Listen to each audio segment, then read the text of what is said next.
iddoo kana ta'a akkas iddoo akkas. Kaayiti dhiichisi akka kiyyatti.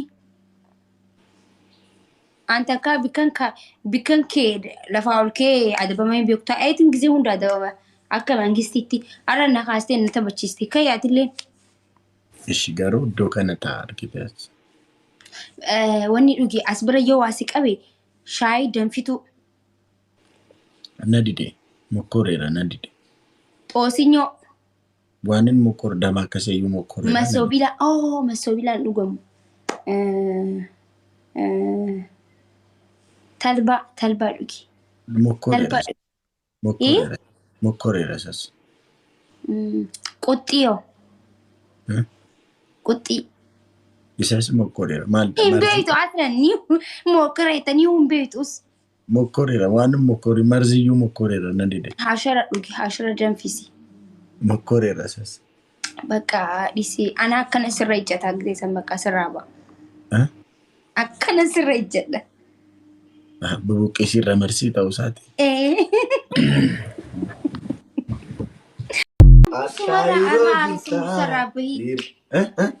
Asambusaa fi boolee keessaa bahiga sirba asambusaa fi boolee hin tuqin naa sirbi wayi. Ay sirba jireenya koo faana hidhata qabuun sirba jedheen bar. Sirba ofii koo jedhedha. Ayyee gaa ta'u rabbiin na fedha ayyee. Manatsirii waliin hin deemure asambusaan ayyee haa ta'u. Ruuziis nan jedha bar. Hin deemu gaa waan na waliin deemu waan muudii kiyya waliin deemu jee. Maali ruuza nyaata miti maate? Hin deemure muudii amma muudii akkanatti taa'e waliin sambuusaa ittaam akkanatti zannaxee yaa'u. Ishi nan jijjiira bakka. Isa gaafa manatsiriin uffanne sansii sirba. Gaafa manatsiriin uffanne sambuusaa jedhee. Har'a waan manatsirii uffatteef waan biraan sii sirba.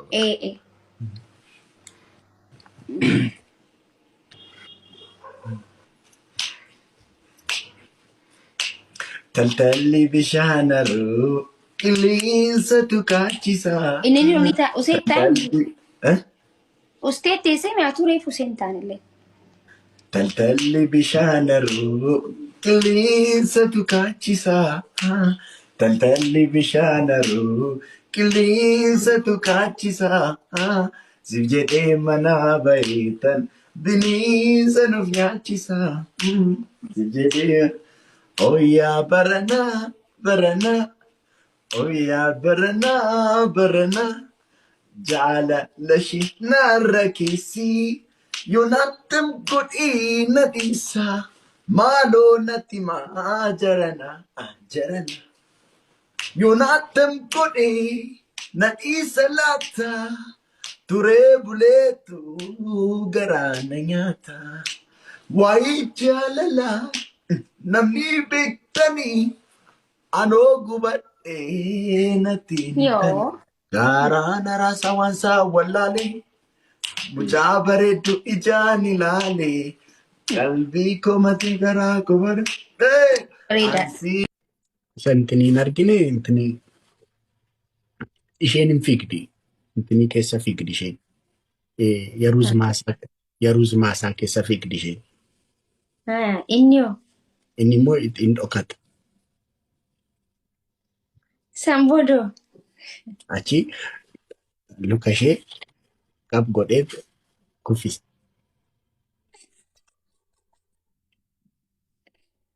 Akkanaa kana hin jaalladhu gartee. Qoritiifan fixataa maal akka godha achi booda da kuffise. Siifan fixa qoe. Siif fixu edda kuffisee booda maal akka. Ani kan ijoo. Dhugaa dubbachuudhaaf. OMN irratti waa'ee keetii na gaafatanii ture gartee. Taphni keenya hundi agartee.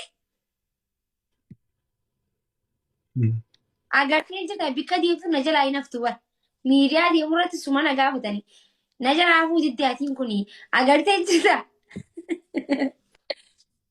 Agartee akkam maal si dhagaamere. Dasita. Kirimeellaa dessaa maaliif itti bitatirre?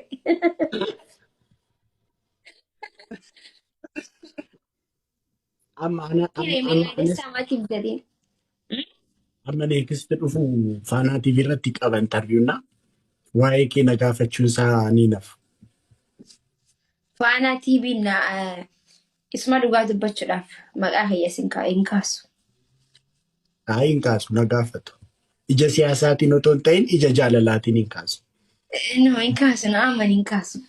Hin kaasu. Ati ija Hin kaasu na aman hin kaasu. Anis nan beeka kan hin kaasu. Ija jaalalaatiin kaasu. Ati ija siyaasaatiin waan ilaalteef. Gaaffii garuu ija siyaasaa akkas godhishi. Dhiifii gaaffii. Nafaan yeroo haasoftu ija siyaasaa akkas otoo goote. Akkana. Akkam?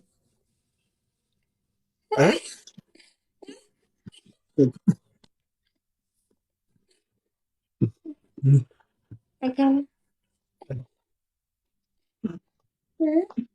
Akkasii fi wayyuu. Nama 3,000 jira. Bada azillee hojii hojjechaa jira. Amma malinni wanti hojjetamaa ture ijoollee keenya warra beekumsa qabanii fooloo guddaa qabanii isaan hojii I think sheerisii godheedhamu beekaleessa. Warri tiktaakii akka inni jalaa cufamu riippoortii gochaa fi prootektii godhachaa har'a ganamaa kaasisan itti hojjechaa oole.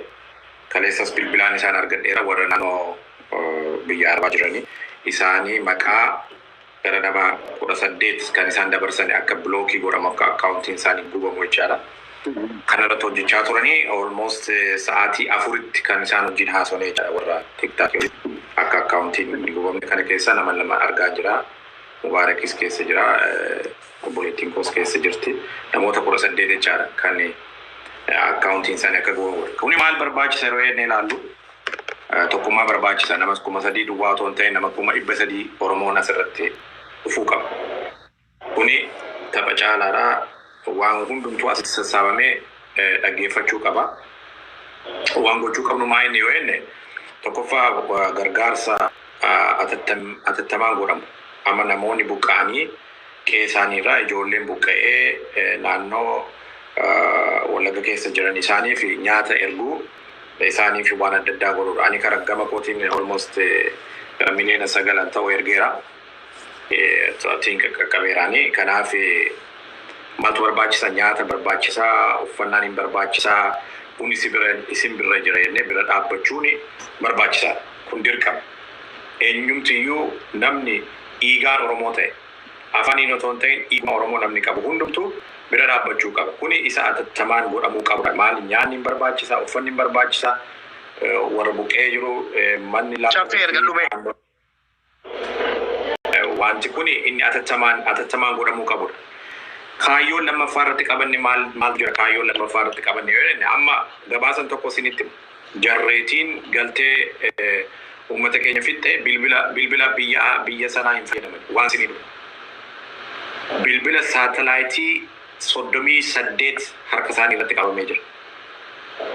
Eessaa fidanii akkamitti galee eenyutu gashee neetwoorkii eessaa fayyadamu yeroo inni neetwoorkii Israa'el fayyadamu.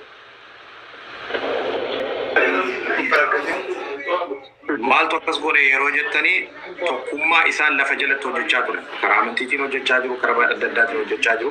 Kanaaf akkam gochuu qabna, nuti immoo maal gochuu qabna, akkamittiin deemuu qabna. Haasaa duwwaa miti kan barbaachisu hojii.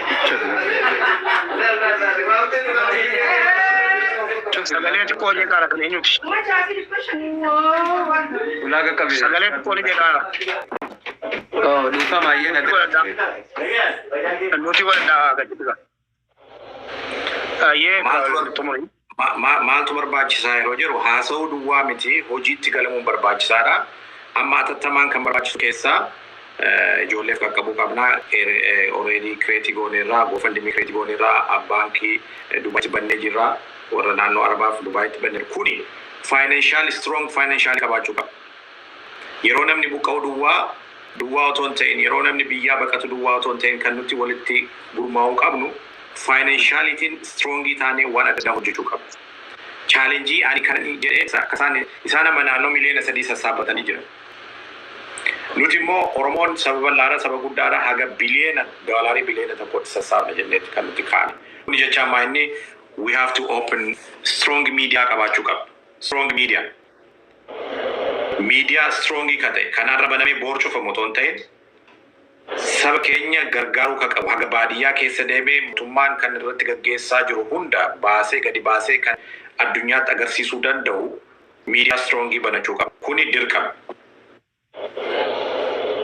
Maaliif addunyaan amma meeshaatiin miti kan waraana gaggeessaa jiran. Innis hin barbaachisaa garuu dirqama hojjechuu kan qabnu miidiyaa dhaabbachuu qabna. Kun immoo irratti hojjetamaa jira. Ji'a lamaan kana keessatti hin banna jennee yaadna.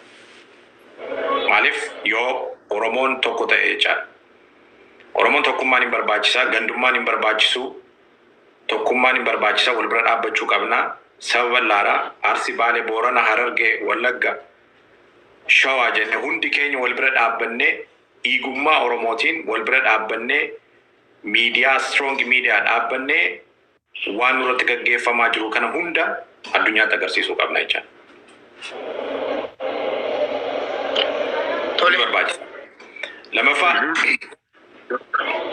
Lamaffaa kan ta'uu qabu warra buqqaanii mana isaaniitii buqqaanii jiranii amma godaananii jiranii uummata keenya inni akka inni atattamaan gochamuu qabu nyaataa fi bakka jiranitti mana kennuu fi mana kiraayii qabachuu argachuu. Ani naannoo magaalaa Fincaa'aa Shaambuu warra bulchaa naannoo sanallee jiranii akka isaan magaazanallee wayinuu kennanii gaafachaan ture kaleessa. Magaazana keessa keenya homaa gochuu hin dandeenyu. Mana kennuuf hin dandeenyu. Dukkaanallee binnee maalirree goonee isaaniin achi keessa qubachiisuu qabna. Erga qubachiisne immoo nyaatatti kennuu qabna jechaadha. Maaliif qe'ee isaaniirra namni kadhatee hin beekne, namni beela'ee hin beekne, namni boo'ee hin beekne qe'ee isaarraa bahee buqqa'ee kadhachuutti jira. Boo'aa jira. Haatiif abbaan ijoolleen gargar bittinnaa'anii ijoolleen daa'imni kan abbaa ishee fi haadha isheen arganne jira. Kan obboleessi ishee haati ishee fuuldura isaaniitti mormirraa kutamee jira. Kana obboleessi keenyi obsaan isinitti agarsiisuu danda'a. Ani mataan dhukkubee jira waan inni naa erguu namni ijoollee baay'ee naa ergaa jira. Mataan dhukkubaa jira galgala hin rafne. Halkanis Mubaarak wajjin bilbilaanis haasaa turre. Waan hedduu waan nama jibbisiisu waan hedduu waan addunyaa irratti argamee hin beekne tu gaggeeffamaa jira. So maal gochuu qabna ka jedhu irrattidha kan dubbachuu qabna. Akkamitti cimuu qabna. Haasaa duwwaa miti hojiitti galamuu qabna. Hojiitti galamuu qabaa. Kanaaf har'aa kaasee hundumtuu bakka jirutti akka gara fuulduraatti akka miidiyaa irratti elama isaanii miidiyaan akka gubatu akka tiiktaakii makanallee akka inni gubatu sochii gochaa jiru. Bakka ni argadhuun qabaa. Obboleessi keenyattis sheeriitti godhee jira. Waan isaan barreessanii erganis jira. Isa fa'aa argeen naqaqabee jira. Kanaaf maaltu godhamuu qaba yeroo jennu wal bira dhaabbannee gargaarsa cimaa gaggeessuu qabna. Gargaarsi kun immoo gargaarsa fudhatanii ittiin farsoo dhugan osoo hin ta'in gargaarsa itti fudhatanii warri gargaaru fudhatee nan gargaarsa inni jedhu suni bakka mataasaaf itti fayyadama osoo hin ta'in kanaan dura waan akkasii nu qunnamaa ture uummata keenya irratti. Maqaa gargaarsaatiin mana farsoo seenuu maqaa gargaarsaatiin uffata ofii isaanii uffachuu konkolaataa bareedaa bitachuu kuni dhaabbachuu qaba. Sabni keenyi gargaaramuu qaba yoo ta'e gargaarsi isaa achuma deemee naannoo sanaaf gahuu qaba. Kuni itti waan itti hin deebinedha. Kana booddee hojiitiin agarsiisuu qabna jechaadha. Hojiitiin agarsiisuu qabna yeroo jennu waan argamu ta'uu qaba. Kanaaf gara fuulduraatti isaan gargaaru gargaarsa amma isaaniif nyaata dhiyeessuu isaaniin gargaaru naannoo sanatti nama ramannee nama isaaniin to'atee waan barbaachisu hunda isaaniif gochuudha. Wallos taanaan Wallagga keessas taanaan Baalees taanaan Harargees taanas waa hunda gochuu qabna jechaadha. Kanaaf inni itti aanumu maaltu ta'uu qaba yeroo jennu isa gara fuulduraatti qe'ee isaaniirraa warra buqqee sanaaf mana ijaarraa. Qotiyyoon jalaa fudhatamee jira. Midhaan jalaa fudhatamee jira. Irratti gubamee jira. Isa deebisnee ijaarree isaaniif akka isaan gargaaru kuni barbaachisaadha jedhee yaada keessan dhaggeeffadha. Amma warra jara wajjinii hooldiina godhanii jiru waa tiktaakii fi isa akkaawuntii hooldiina godhanii jiru irratti hojjechaa jiru nama 18 akka ijoollee keenya irraa guubamuu jedhanii isaan wajjiniin ana haasaa jira. Nan sin dhaggeeffadhaa jechaadha. Hunda keessaniyyuu baga nagaan uftan jechaa jechuukooti. Obsaa gash anillee bilbila kana fixeen deebi'a. Ayyee. Egaa amma komandimiinis wanti tokko karaan haalli gargaarsaa mimmijaa'ee akka jirudha kan firoon dubbataa jiru. Galatoomi firoo sin deebisa. Ba'ee bilbila fixi kottu. Isa sheerii olii godhaa. Sheerii oliif godhaa. GoFundMe already Facebook irratti amma tattamaa fi ani sheerii godhee jira Facebook.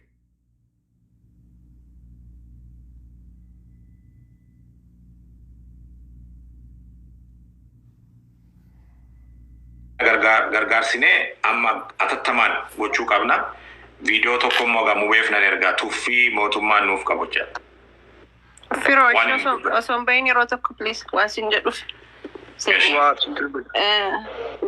Waani kan akkamitti establish akka goonu non-profit organizationii nun barbaachisu sanirratti osoo marigooni.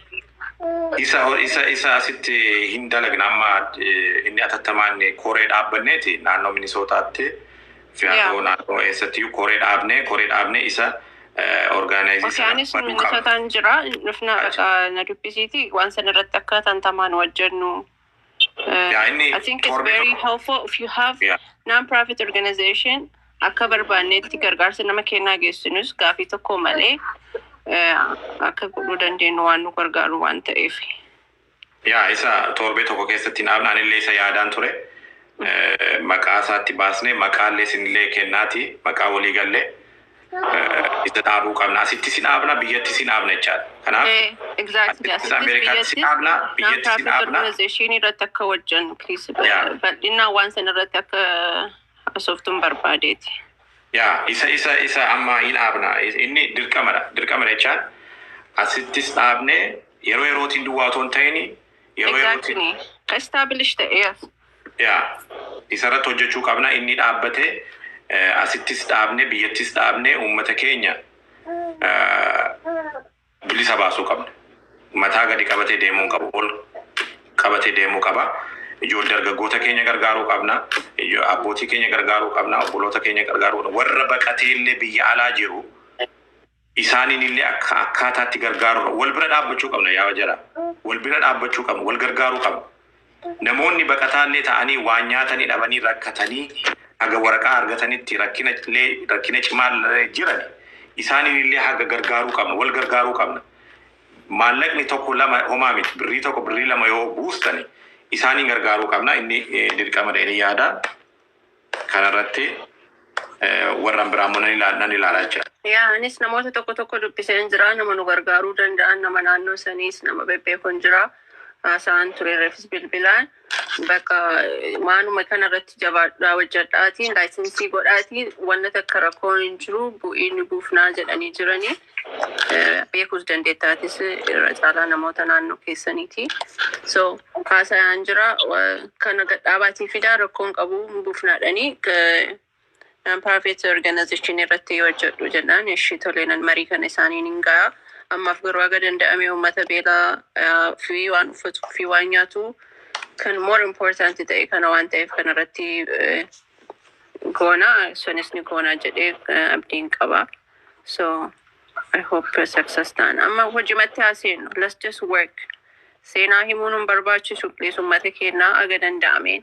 Wuroon istirii namatti himnu hin qabnu already seenaa kenna waan nurra ga'ee beenna hojicha haaseennu. Kanumaan jedha. Ayyee. Galatoomi ati bilbila kee firoo fixadhu bagaatiin sin deebisa. Hojii kiyyaa galatoomi. Alex dubbadhu neetworkii yookiin si baasuu danda'a. Nama jalaa gabbuyi achumaan ustaazii isaa dubbatanu hundinuu dabalee dubbataa jechuudha. Alex dubbadhu.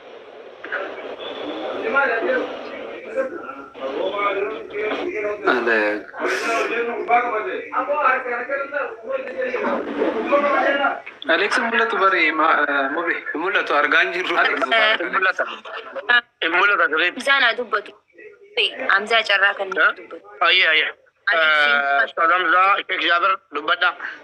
اوكي اليكس ارغان اليكس ما بربادو تريوي زران دوسي السلام عليكم ورحمة الله وبركاته اندي خيسان وعليكم السلام ورحمة الله وبركاته مبارك في بولين في خاسر رجلون دنو نغينا خالق اسم براغو ايغاغس جنة انما خيني والا من الرجال ده والا من تك غافركو وليادتشو لما فا ركو قفا وليادتني هنديفنه وان قبن ولين قودتشو